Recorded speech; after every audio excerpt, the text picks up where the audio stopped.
వినాయక చవితి వచ్చిందంటే చాలు కర్నూలు జిల్లా ఎమ్మిగనూరు పట్టణంలోని కొండవిటి ప్రాంత బాల వినాయక మండలి రఘువీర, ఆర్టిస్ట్ అశోక్, బండా శేఖర్, తెలుగు రాముడు, కృష్ణ, భవానీ చక్ర సభ్యుల ఆధ్వర్యంలో ప్రతి సంవత్సరం పర్యావరణ పరిరక్షణ హితం కోరుతూ కాలుష్య నివారణలో భాగంగా వినూత్న రీతిలో గణపతులను తయారు చేస్తుంటారు.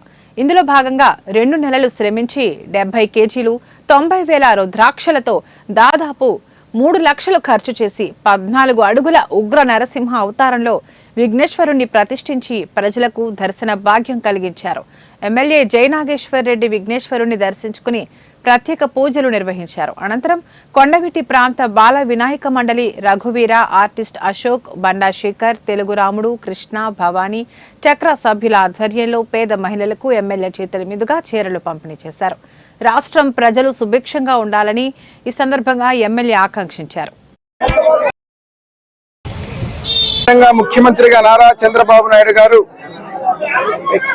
ప్రజల ఆశీర్వదించి ముఖ్యమంత్రి అయిన తర్వాత తొలి వినాయక చవితి ఈ రోజు మా ఎమ్మిగనూరు నియోజకవర్గంలో కాకుండా రాష్ట్రంలో అందరూ కూడా వినాయక చవితి పండుగను ఘనంగా జరుపుకుంటున్నారు. ఇక్కడ నేను నిలబడినటువంటి ప్రాంతం కొండవీటి ప్రాంతంలో మా ఎమ్మిగనూరులో ఎప్పుడు కూడా ప్రతిసారి వినూత్నంగా వినాయక విగ్రహాలు తయారు చేయడం అనేది సంప్రదాయం.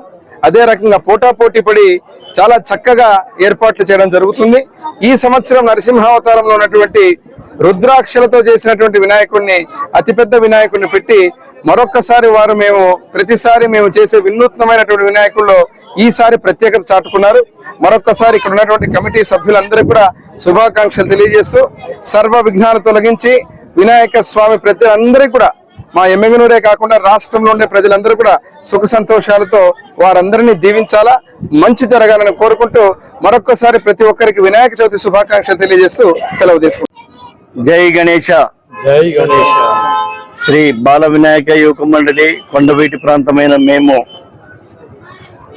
1992వ సంవత్సరం నుండి వినాయక విగ్రహాలని పూజా సామాగ్రి వస్తువులైన గోడంబి, ద్రాక్ష, వెలగపండ్లు, ఖర్జూరాలు, పసుపు కొమ్మలు ప్రతి సంవత్సరము ఒక ప్రత్యేకతను చాటాలన్న సదుద్దేశంతో, పర్యావరణాన్ని పరిరక్షించాలనే సదుద్దేశంతో మేము మట్టి విగ్రహాన్ని తయారు చేస్తూ ఎటువంటి పెయింట్స్ కానీ కెమికల్స్ కానీ వాడకుండా కేవలము పూజా సామాగ్రి వస్తువులను అతికించి ఈ యొక్క విగ్రహాన్ని తయారు చేయడం మొదలుపెట్టినాం 1992 నుండి ఇప్పటి వరకు కూడా. ప్రతి సంవత్సరము ఈవెన్ కరోనా సమయంలో కూడా ఈ విగ్రహాన్ని ప్రతిష్టాపన నిలుపుదల చేయకుండా కొనసాగించినాం.